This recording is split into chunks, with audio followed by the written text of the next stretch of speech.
Assalamualaikum warahmatullahi wabarakatuh. Alhamdulillahirabbil alamin. Wassalatu wassalamu ala asyrafil anbiya'i wa mursalin wa ala alihi washabihi ajmain, amma ba'du. Yang terhormat kepada Bapak Lutfi Zainuddin selaku dosen mata kuliah SKI. Di sini saya akan mempresentasikan makalah dari kelompok E yang membahas mengenai perkembangan Islam di Nusantara. Pada kesempatan ini saya perwakilannya yang akan mempresentasikan. Di kelompok E beranggotakan saya sendiri, Muhammad Diki, Enos Pratama, Nur Aini Fatimah, dan Nur Azizah. Pada materi yang akan kami bahas, perkembangan Islam di Nusantara, ada pun beberapa materi yang akan kita sampaikan, seperti sejarah masuknya Islam ke Nusantara, teori masuknya Islam ke Nusantara, pendekatan penyebaran Islam ke Indonesia, dan tokoh penyebar Islam di Nusantara. Baik, langsung saja saya akan menjelaskan materi yang akan dibahas. Yang pertama yaitu sejarah masuknya Islam ke Nusantara. Sejarah awal mula masuknya Islam ke Nusantara yaitu adanya perdagangan dari daerah luar Indonesia, seperti dari Gujarat, India, Arab Saudi, dan China. Negara-negara tersebut masuk ke Indonesia atau ke Nusantara melalui perdagangan yang pada zaman dahulu, sehingga meninggalkan budaya dan juga agamanya. Pada awal abad Masehi, rute pelayaran dan perdagangan antar pulau dan daerah antar daerah, kawasan timur yang meliputi kepulauan India dan pesisir selatan, Cina juga sudah terlebih dahulu melakukan perdagangan dengan Arab Saudi. Perdagangan Arab datang ke Nusantara melalui jalur laut dengan rute dari Aden menyisir pantai ke menuju Maskat, Gwadar, pantai Malabar, dan meliputi Gujarat. Barang dagangan yang pada saat itu yang sedang didagangkan seperti neraka perunggu yang berasal dari Vietnam. Neraka ini tersebar hingga ke seluruh pelosok Nusantara. Perdagangan neraka ini bersumber dari Cina pada awal Masehi yang menyebut Sumatera, Jawa, dan Kalimantan. Dalam proses penjualan ke Pulau Jawa dan Sumatera, kemudian dipasarkan kepada pedagang asing dan dibawa ke negeri asalnya. Dengan uraian di atas dapat diperkirakan bahwa Islam sudah masuk ke Nusantara sejak awal abad Hijriah.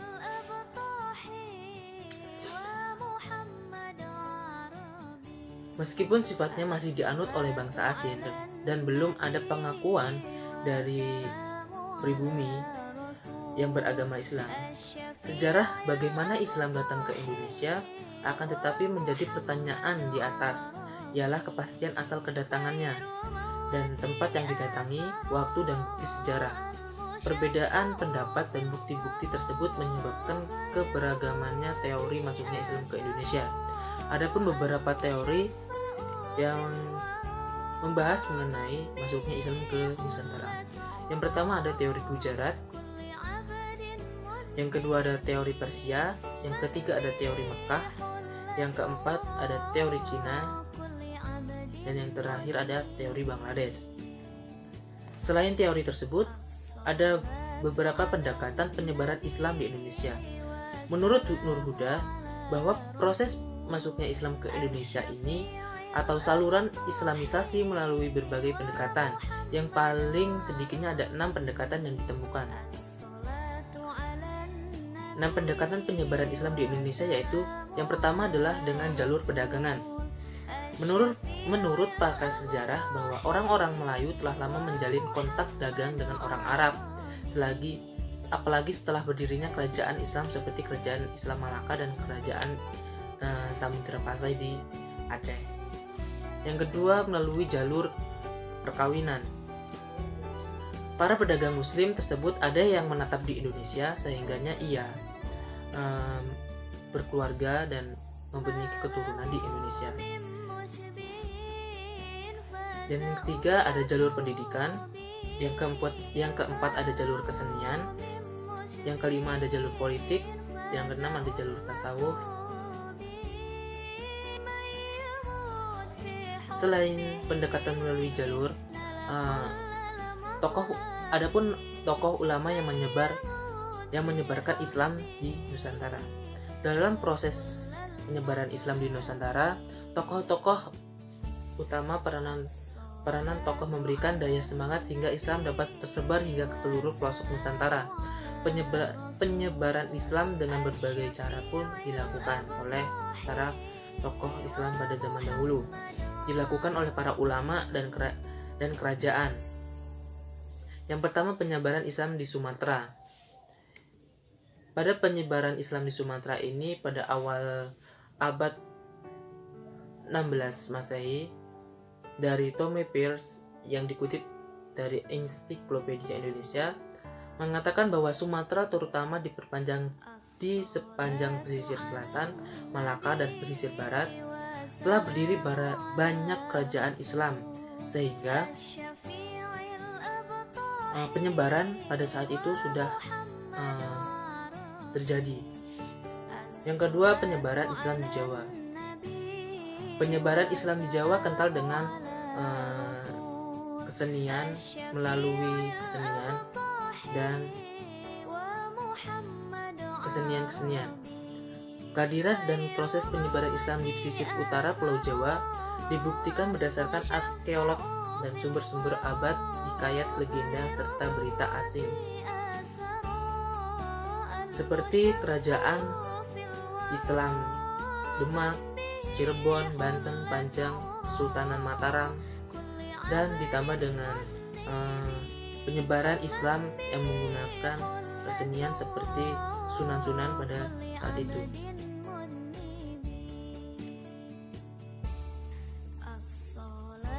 Seperti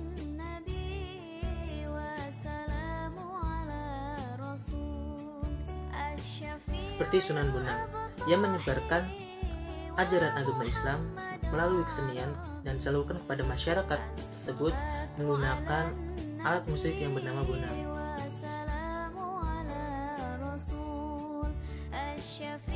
Mungkin itu saja pemaparan materi dari kelompok E. Dapat disimpulkan bahwasanya ajaran Islam dapat mudah diterima oleh masyarakat pada saat itu karena masuknya Islam itu dengan cara baik-baik dan dapat diterima oleh masyarakat dengan baik-baik, sehingganya para